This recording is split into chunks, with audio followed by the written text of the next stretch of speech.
I think I'm going to get us started and people will trickle in soon. So hello and welcome to everybody. Thank you for making the time for being here with us today. We are really excited to bring this session to you on Moldova's national program for childcare services and the lessons it offers for early childhood development, economic inclusion of women, and integration of refugee families. We have a lot to cover, so we're going to dive right in. But first off, a quick introduction of myself. My name is Priyanka, and I work with the Global Schools Forum, and I manage the work on early childhood development with a focus on emergencies and crisis contexts. As part of this work, we collaborated with Street Child in learning more about the Moldova National Program for Childcare Services. We documented the learnings and distilled it in the format of a case study, the learnings from which we are very, very excited to share with you today. I think all of you on the call already know that childcare is a very important topic, and Moldova has emerged as an inspiring example of what committed government leadership, along with strong collaboration with civil society actors, can do in a very short span of time. And we're excited to share some of these learnings forward with you. Before we go ahead, I'd just like to take a minute to thank Street Child for their collaboration on this work and to UBS Optimus Foundation for their catalytic support in making this work possible. A quick introduction of the Global Schools Forum for those of you who are new here and are not familiar with the work that we do.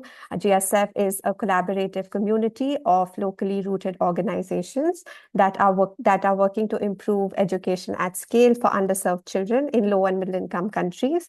We currently have 182 organizations that are a part of our network, working across 70 countries, impacting 139 million children. We support our community and their partners by unlocking meaningful collaboration, stronger know-how, smarter funding, and system-level partnerships. A quick overview of what we're going to talk about and the objectives for the session today.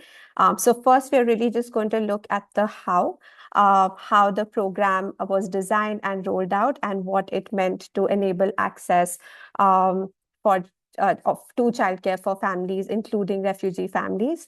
The second thing that we're going to unpack in this session is what really made it possible. So we're going to talk about practices, policies, partnerships, and all enabling factors that allowed Moldova to move rapidly from policy to implementation to uptake of various models.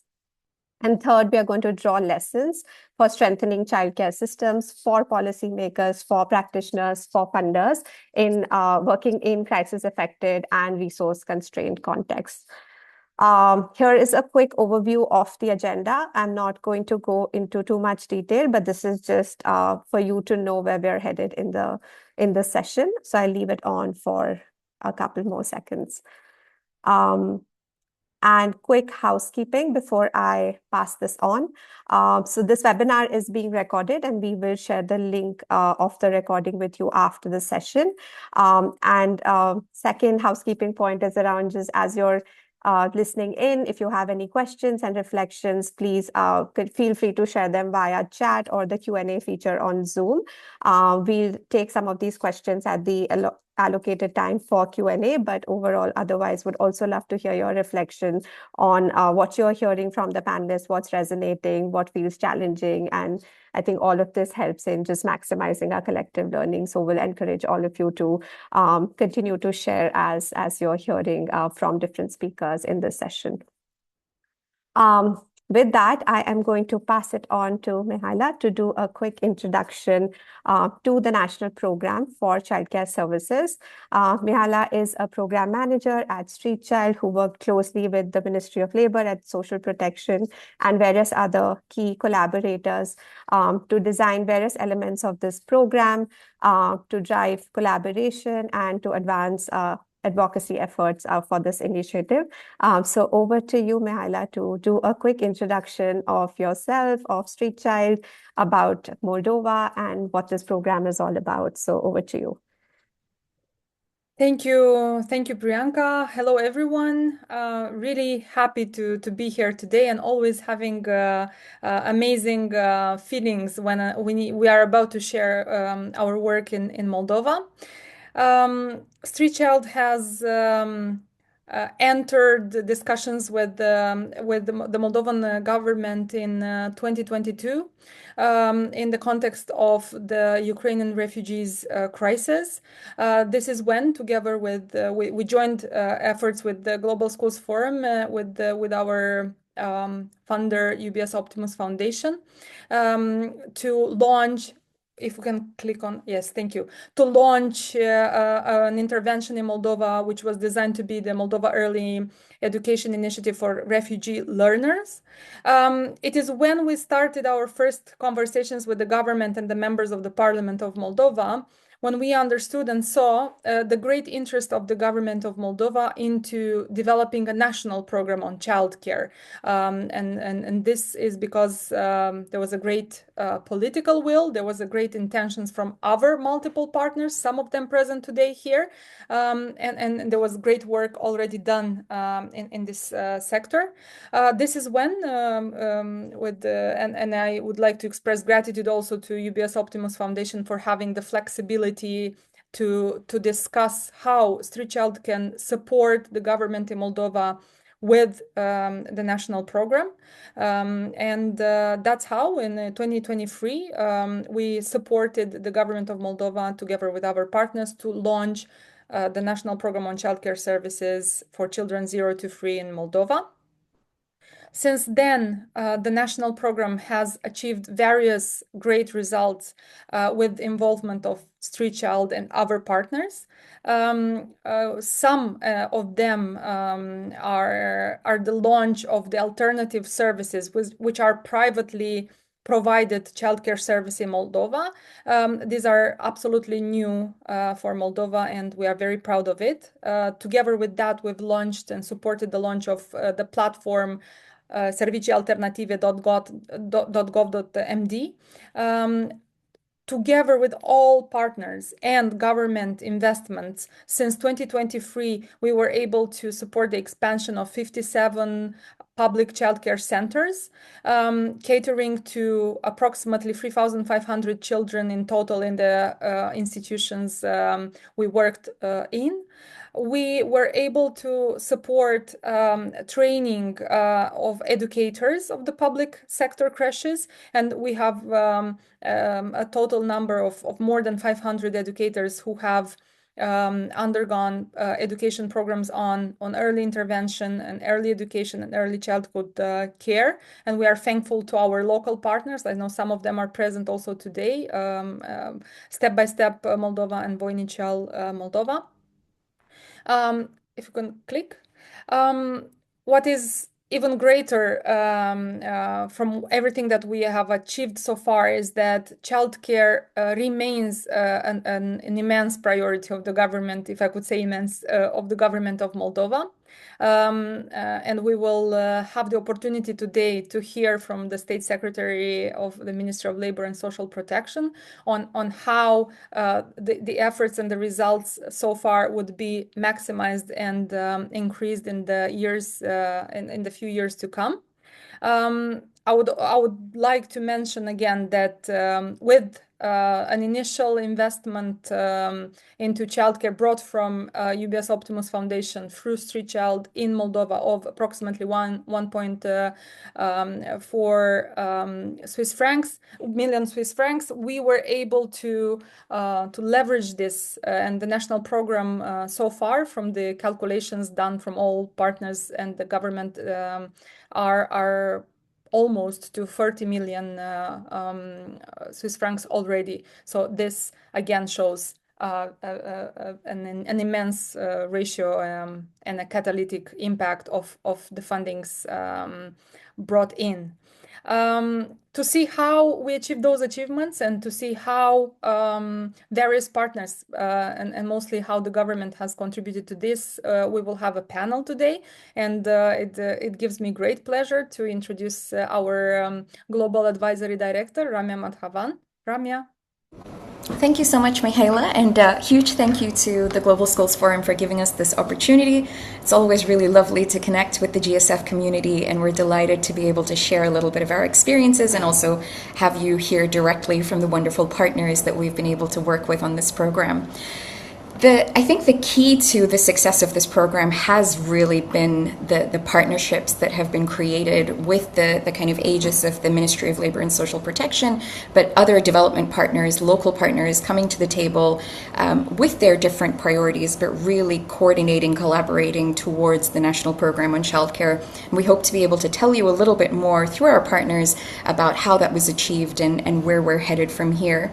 So it gives me great pleasure to introduce to you Alina Andrinakia, who is the gender expert in public policies at the Center for Partnership Development in Moldova, Felicia Bechtold, the State Secretary for the Ministry of Labour and Social Protection, a part of the Government of the Republic of Moldova, and Tatiana Udreia, the Program Coordinator for Women's Economic Empowerment at UN Women in Moldova.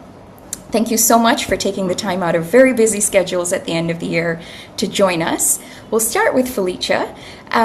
Felicia, I'd love to hear. We've worked with you since day one of this program. You were there when we came to you saying we're eager to come to Moldova. We had UBS Optimist Foundation backing us, and we were asking you to tell us what your priorities were. And we've been able to work together over the last 3 years to achieve what I think we both agree is pretty special. What would you say about the level of political commitment that has helped childcare really rise on the government's agenda from being a sort of idea back in November 2022 when we first spoke to now being a really significant investment for the government? And how was that political momentum built to move from policy to action so quickly in a space of just over 2 years? Over to you, please, Felicia. Thank you so much, Ramya. It's a pleasure to be here with you today and to speak about our nearest priorities. I will start with a joke, if I may. We lobbied too much. We lobbied too much that we got a very ambitious indicator in our growth plan, which is financed by the EU. I mean, is very ambitious. As Michaela mentioned, we have in the next couple of years to increase the capacity in the private, but also in the public sector with 5,000 placements in childcare. I'm happy to say, because of our lobbying over the past few years about the need to increase the number of placements together with Street Child, with UN Women, UNFPA, and UNICEF, and all the other partners, we were able to get financial resources from the European Union on that. And I'm happy to say that in the next couple of years, we will have 19 million euros that will be directed towards the expansion of this 5,000 childcare placements. For the next year, we're having 6.8 million. And for 2027, we are having a little bit more than 12 million euros. I'm happy to say that on December 17, we worked so hard in the last couple of months to launch a new competition for, I mean, not competition, but a call for the expansion of childcare for the local public authorities that we will launch on December 17. We intentionally wanted to launch it as soon as possible this year because it takes some time with all the, with the application process, but also the procurement process for the local public authorities to contract a construction company in order to expand the childcare. So we are providing quite a generous, I would say, a package for the local public authorities to apply for this program. So if they would like to expand or to open a new crash group, then they will get 1.5 million lei, and that is about I'll have to do some conversion now from lei into euros. But it's quite generous. They will have the opportunity to renovate also other spaces in the public kindergartens and in the public childcare. Another opportunity for them is rewarding them with a higher amount of 2.5 million lei if they open two creche groups. And the third one is if they don't have space for expanding a creche group inside the kindergarten, they can apply to build an annex to the kindergarten. This is something new that we are piloting this year. We want to see how this works this year so that we know if we're going to include it for the call that we're planning on 2027. For the call in 2027, because we're having a more substantial amount, we're also planning to open the call for those local public authorities that want to build a childcare and a kindergarten from scratch. And for that, in order to simplify all of the standards that the public kindergartens are having, we're planning to start the work on simplifying the regulations and all the standards that are that all the public and private childcare and kindergartens have to follow. I'm also excited to say that we're opening this call together with the Ministry of Infrastructure and Regional Development. We have a really good partnership with them. So we will have this call open for 60 days, and then we will receive all the applications. And together with the Ministry of Education, we will select the kindergartens that will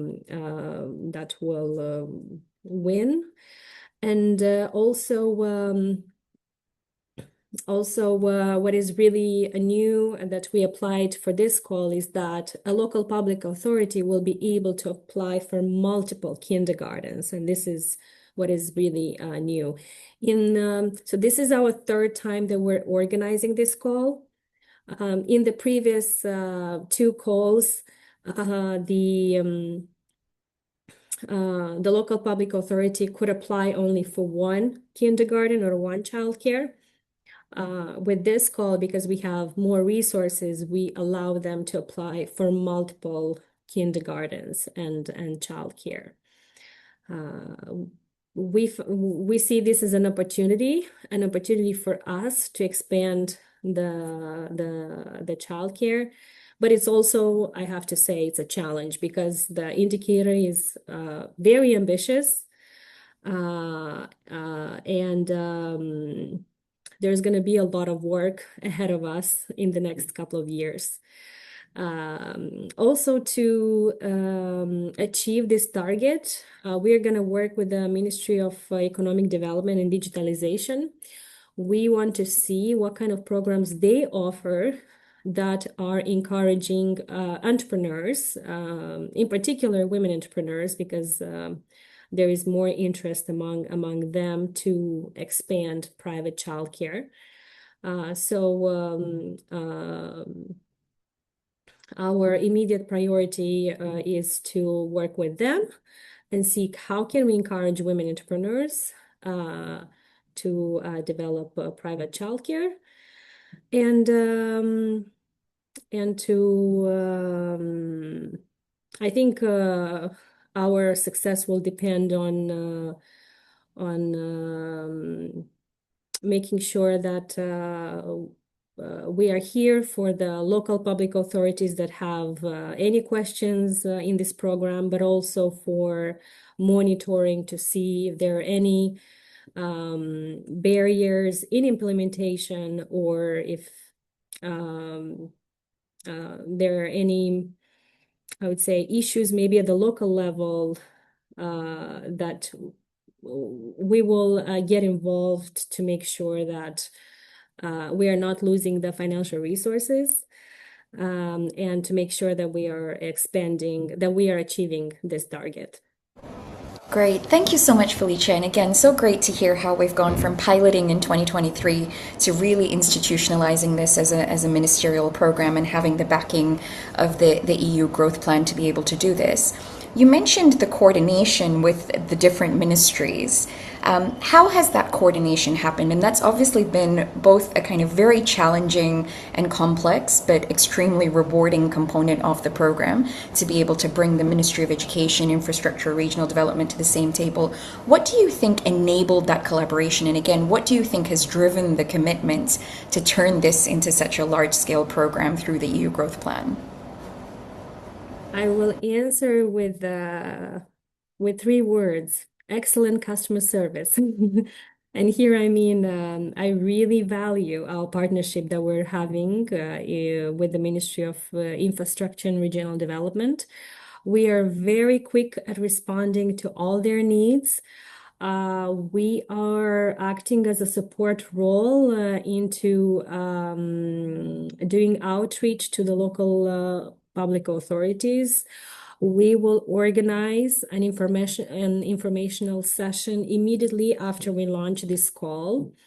We provided our contact information on basically to all the local public authorities if they have any questions about the application, about their status, or anything, that we are here to help. I think the Ministry of Infrastructure and Regional Development really appreciates that we are prompt in answering all of their requests, and also in answering questions from the local public authorities, because they get less questions. With the Ministry of Education, the same. I think it's in a way like we are doing an indicator that, all the public childcare and the kindergartens are under the Ministry of Education, actually. It's just we are managing this program because we want to encourage more women to return to the workforce sooner. So we are managing this project with this goal in mind. So for the Ministry of Education, the fact that we are involved and we are doing a task that in theory, should be their task, as they are managing all the public childcare and the kindergarten, is something really valuable. So we have their support. And in terms of the Ministry of Economy, this is something new that we're going to test in terms of our cooperation. I know that the Ministry of Economic Development and Digitalization are really focused as well on increasing the employment. We have a deficit in the workforce, and they're also interested in promoting private childcare and in the development of this sector. So this is something new for us that we will work with them, but we're really looking forward to see how we can help them here as well in promoting this domain. Amazing. Thank you so much, Felicia. We're aware you needed to leave at the half hour, so we're very grateful to you for taking time out of your day to explain the program and where we're up to. Thank you so much. If we do have any questions and you're able to stay on, we'll circle back. Otherwise, I'm sure we'll have opportunities to ask you some of those questions and to share them back with the GSF community at a future point. Thank you again for your time. Just picking up off what Felicia shared there in terms of the cross cross-ministerial collaboration, I think part of what's been really exciting for us about the childcare program is the fact that it cuts across so many domains. And whilst, Street Child and some of our partners really come to this from a child-centered perspective, it's absolutely fascinating how there are so many levers to be pulled in terms of women's economic empowerment or family protection, for example, that have allowed so many diverse actors to come to the table and to pull their investments. And on that note, I'd love to direct a question to Tatiana, who's the program's coordinator of Women's Economic Empowerment at UN Women, as we said earlier. Tatiana, we'd love to hear about how UN Women has supported the government to develop the childcare agenda. You've been a key player and a key partner to us and to the government throughout this effort, particularly in terms of linking childcare to women's economic empowerment and to broader social and economic priorities for families, employers, and communities. Thank you so much for joining us. Over to you. Hello, thank you, Ravnia. Hello, everyone. So this is a great opportunity also for us to be part of this discussion today. So following Felicia joke, I'm with UN Women since 2021, and I remember in March 2021 when I came to UN Women, one of the tasks for Women Economic Empowerment Unit was to advance on to support women to access the labor market. So particularly at that time, childcare was not envisaged in our strategy, but because we did an assessment and we understood that care actually is one of the main burdens for women to access the labor market, and going into details, we understood that the lack of childcare facilities is also important to be taken into consideration. We started to think how to advance on this and how to strategize the next activities to be undertaken by UN Women. As previously I was working in the government, for me it was very clear, as Felicia already mentioned, this is not only about the Ministry of Labor and Social Protection, this is a range of national institutions that need to be involved. And I remember I was sitting and thinking how to strategize it in a manner that we need to advance in very fast way, having all relevant institutions on board. And this is not only about the national institutions, we are talking about private sector, civil society, financial institutions.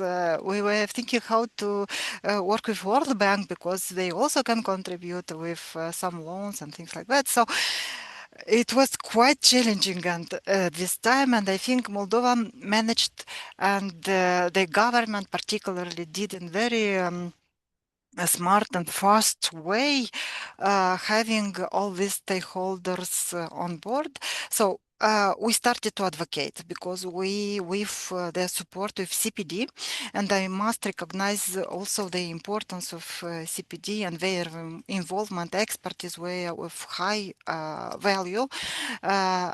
So we did, besides the assessment, and we know that we need data to come with the proofs.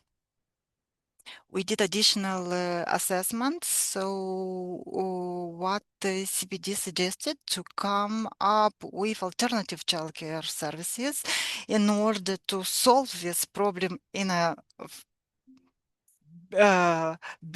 faster way, because otherwise we are talking about infrastructures. Felicia mentioned before, we are talking about huge funds which needs time, resources, and many other things.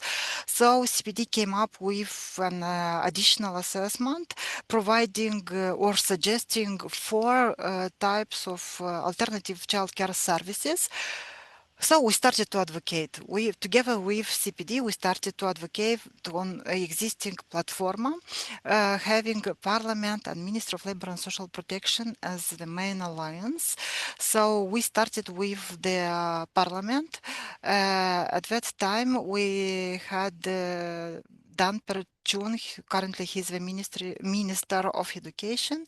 At that time, he was the head of the Parliamentary Commissions on Social, Family, and I forgot the whole name of this platform, but actually it was perfect platform to gather all the stakeholders and to start the communication, how to strategize childcare services in Republic of Moldova. Then another platform that we used, it was Economic Council under the Prime Minister.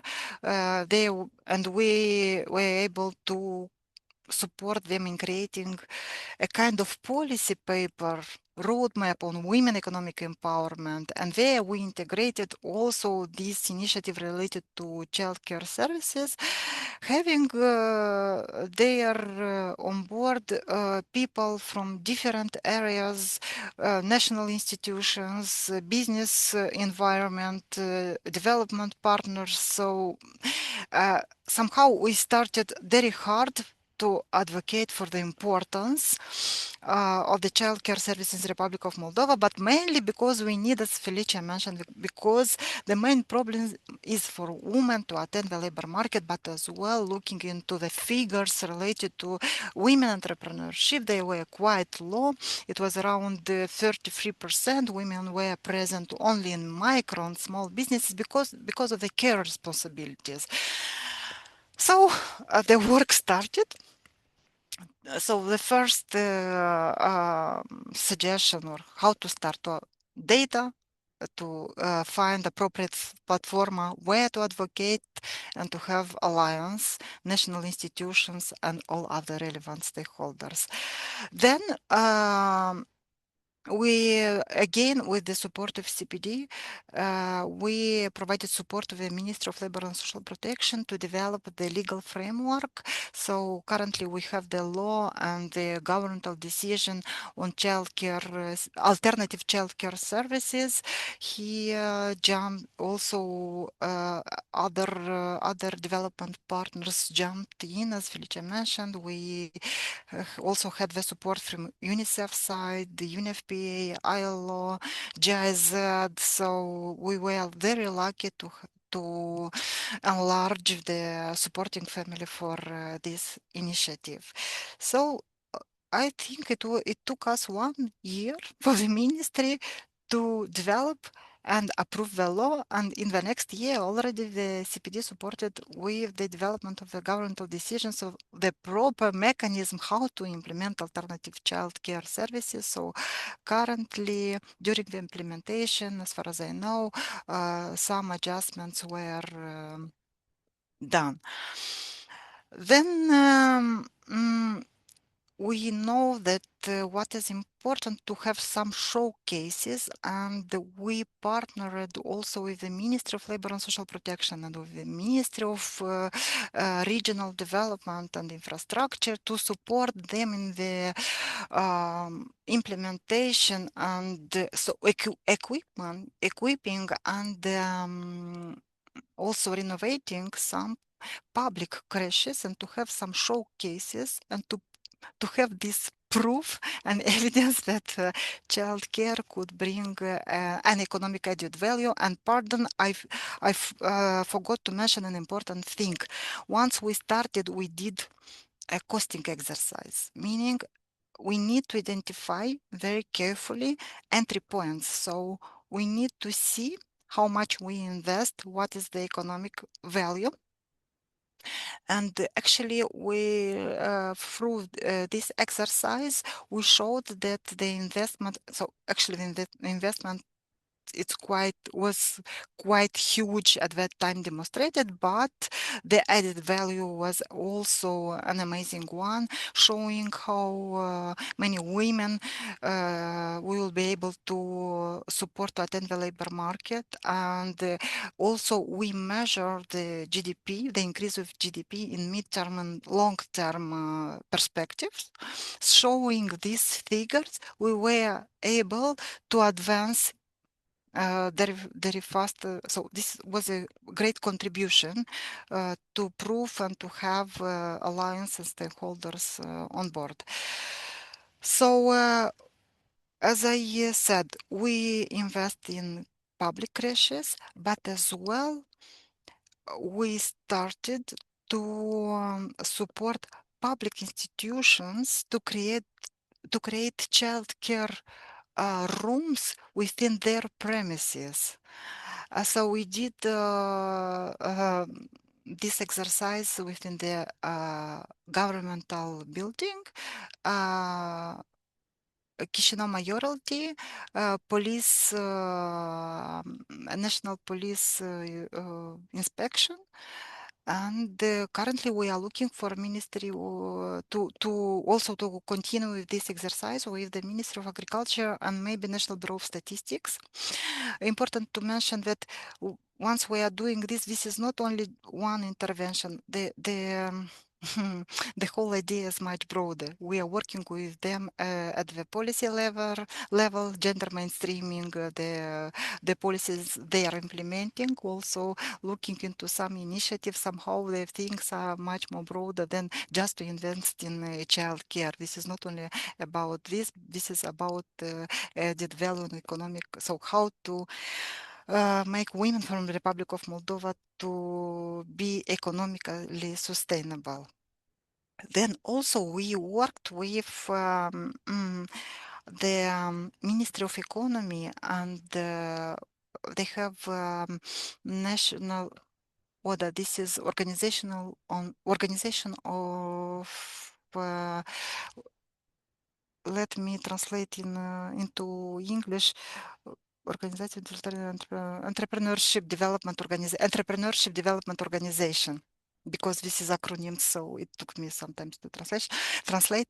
So we support them to develop a new program for women entrepreneurs, and we managed to include there an activity related to care.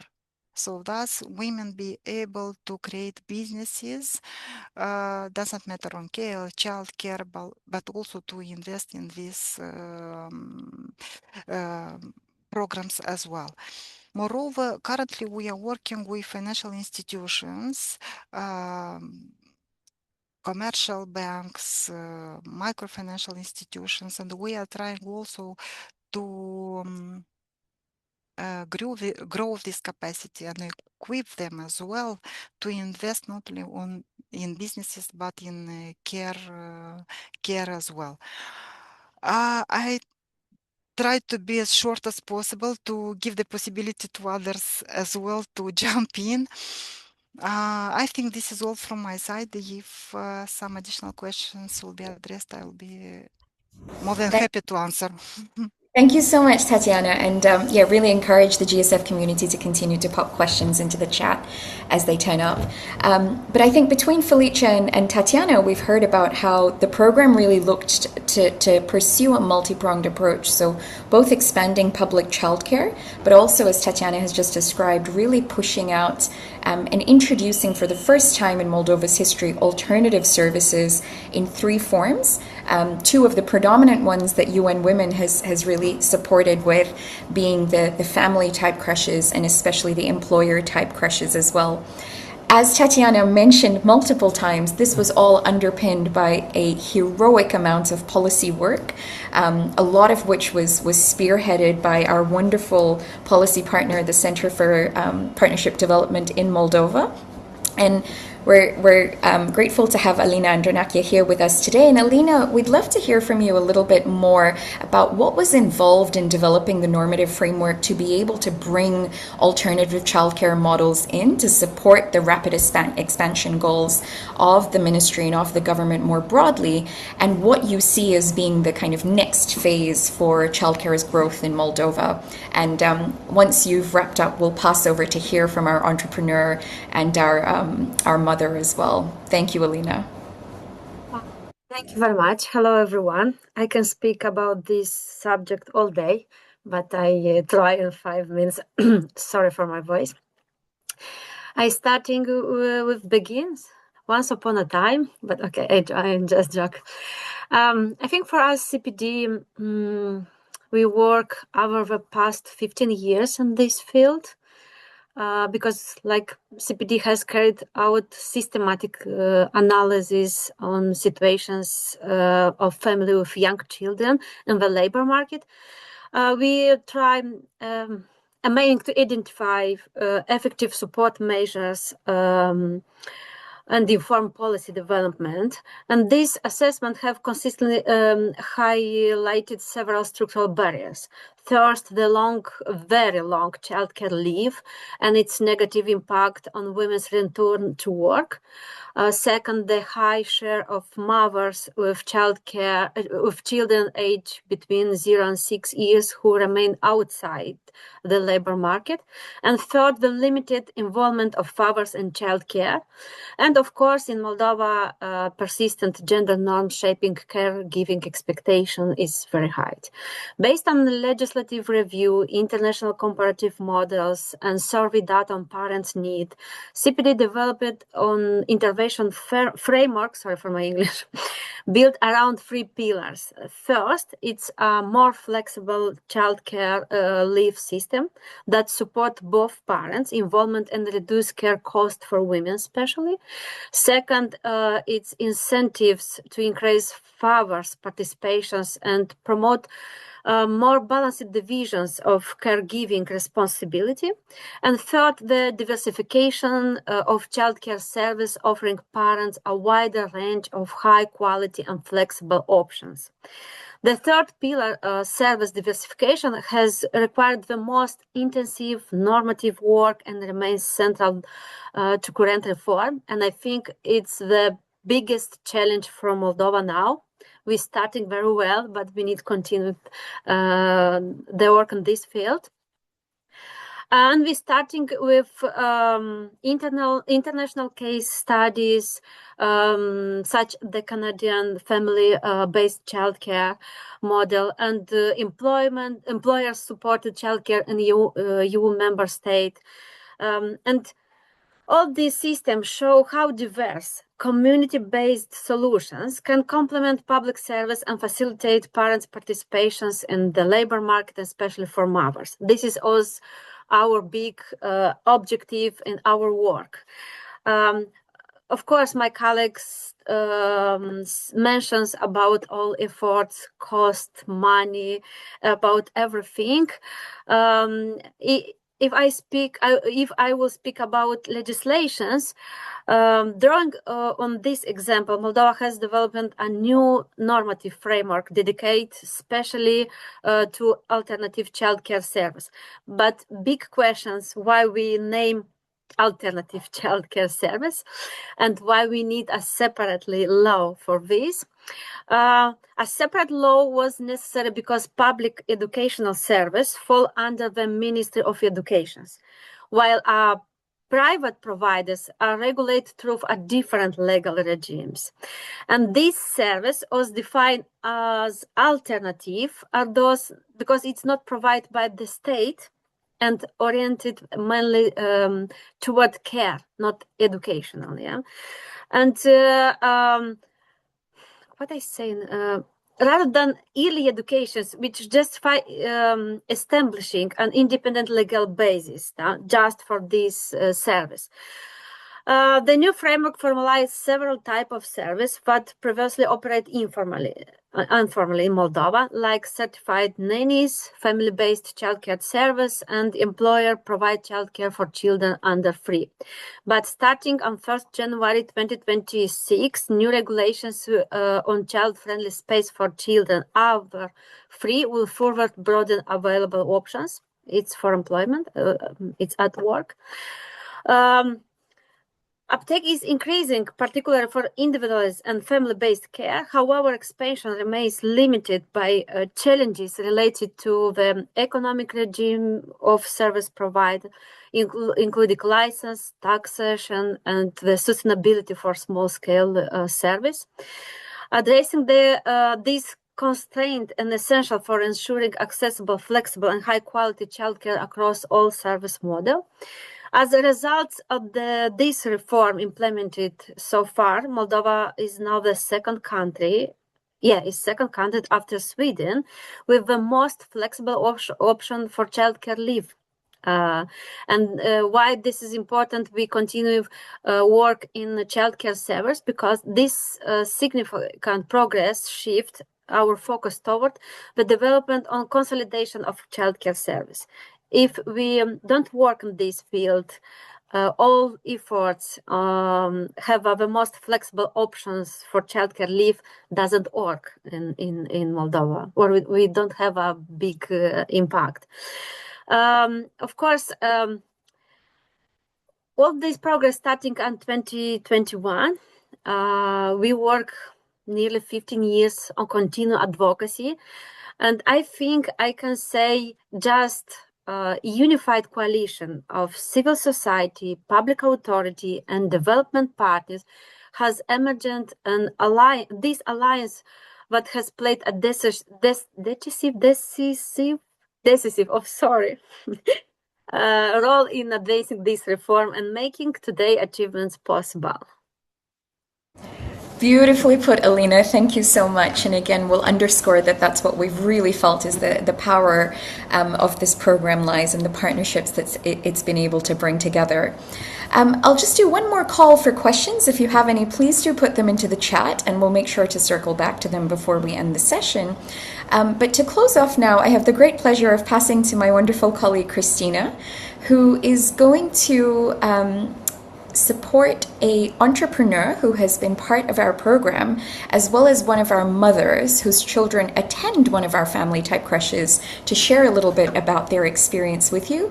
They will be speaking in Romanian and Russian respectively, and Christina will be translating for us. Thank you so much, Christina. Over to you. Hello, everyone. Congratulations to everyone for the success we are seeing today in this program.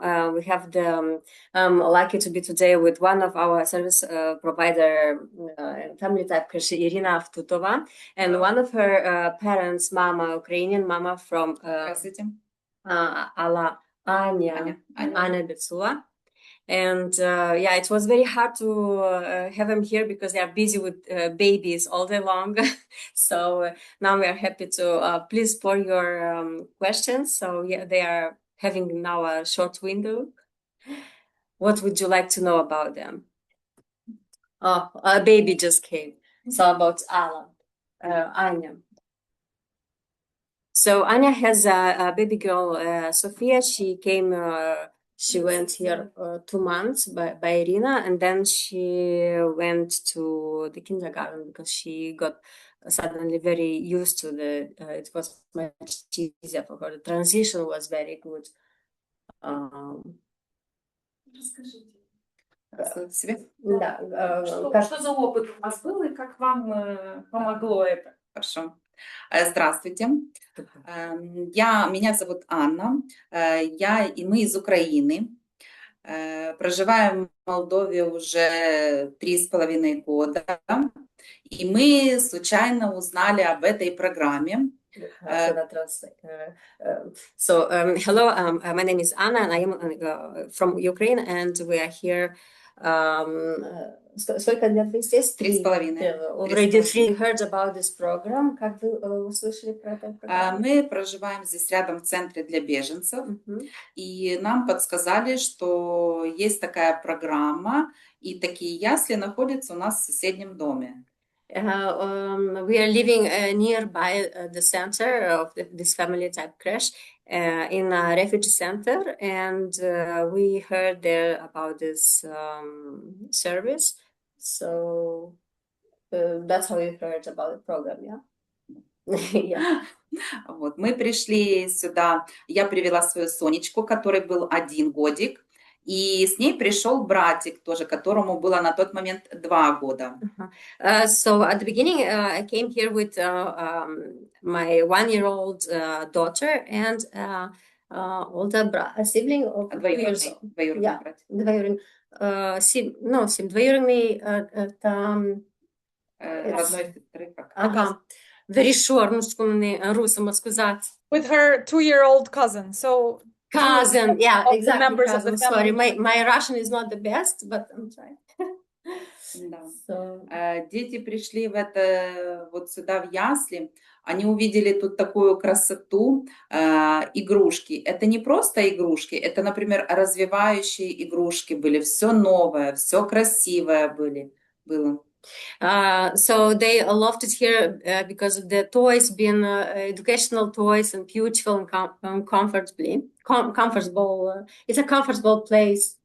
Ирина к ним подошла очень тонко, с душой она подошла. Дети сразу почувствовали доброту. Мы сначала сомневались, мы боялись, но дети, они сразу почувствовали, что к ним будут относиться здесь хорошо. И уже через пару занятий, сначала мы оставляли на 1 час, и уже через пару занятий мы уже оставляли на полдня. У нас уже не было сомнений, что детям здесь нравится.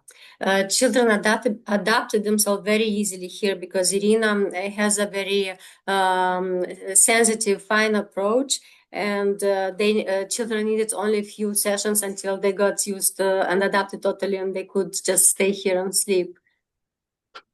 Братик, вот Сонечкин, который сюда ходил, он после этих яслей, он сразу пошел в сад, и он прекрасно адаптировался. Он уже знал, что такое можно играть с детьми, что такое воспитатель. Он прекрасно адаптировался. В саду у него вообще не было проблем. Сонечка моя, она сейчас входит в ясли, и был очень большой перерыв. Она пришла сюда в ясли в годик, а в сад пошла потом в 2 года. И, конечно, вот в саду она немного плачет, когда идет в сад. So the cousin, the boy, adapted very good in the kindergarten, in the state kindergarten after this experience here. The girl, Sonia, she had a little break in between, and of course the difference between here is a very how you say, it's smaller, it's lesser children, and in a bigger group it was for her a little bit more difficult. That's what we spoke also before. Да. Нам очень понравился этот проект. Единственный недостаток, он очень маленький. 2 месяца мы проходили, очень маленький проект. Дети, конечно, не поняли, почему они перестали ходить к Ирине, почему они перестали ходить в ясли. Но нам, как вот мамам, нам это очень многое дало. Мы порешали какие-то вопросы. Смогли в это время, пока дети в яслях, мы смогли порешать многие вопросы. Вот, братика устроить в садик, Сонечку мы пока никуда на тот момент не устроили, но тем не менее, очень было, спасибо большое, что у родителей было свободное время. Anna says, thank you for the support that this project provided her, because it gave her time and the possibility to solve her problems, to have some breaks. And also it's a pity that the project, it's basically for her, it's ended already, because she had this voucher, which she used for 2 months. And of course, she would love to have it much longer, but it helped a lot for her children and for herself. What else could we? Do you have any questions towards her? Yeah, please do put any questions that you have for Anna in the chat box, or feel free to call out. But again, I hope we've been able to demonstrate a little slice of the program over the course of this session, right from where we heard from Felicia with the kind of work that is happening at the ministerial level, to then the work of development partners coming together to support, from Tatiana, and then of course the amazing policy work that has all happened in the background to support this, from Alina, and now to hear from Anna and Christina, and of course Irina, who's in the background with the children attending her center. But hopefully that's given you and the GSF community a sense of the different components that this program has involved, but again, the extent to which that coordination, the advocacy has been really key to enabling these sorts of outcomes, both for refugee communities and our friends who've come over from Ukraine in search of a better life, and also for Moldovan communities as well. And yeah, we hope to see the program go from strength to strength. To the GSF community, we'd love to hear more from you. We know all of you are doing absolutely amazing things in your context as well, so please do reach out for conversations. We'd love to tell you more about this program. I know 2 or 3 of you have already reached out ahead of this webinar, and we look forward to deep diving with you. and also continuing to learn alongside with you to see how we can do more for children in all of our contexts. Thank you so much, and I'll pass back to Priyanka to take us through to the end of the session. Thank you all. Thanks, Pri. Thanks, Ramya. This has truly been an incredibly insightful conversation. I think a big thank you to all of the speakers here and to everybody who joined in today for making the time to be here. I know how this time of the year can get. It can get really busy for some of us. So really appreciate you being a part of the conversation with us today. Before we wrap up, we have some resources that we wanted to share with you. I'll drop them in the chat right now, but we'll also email them to you after the session. Please do take a look at them at your own time and feel free to share them with others in your network.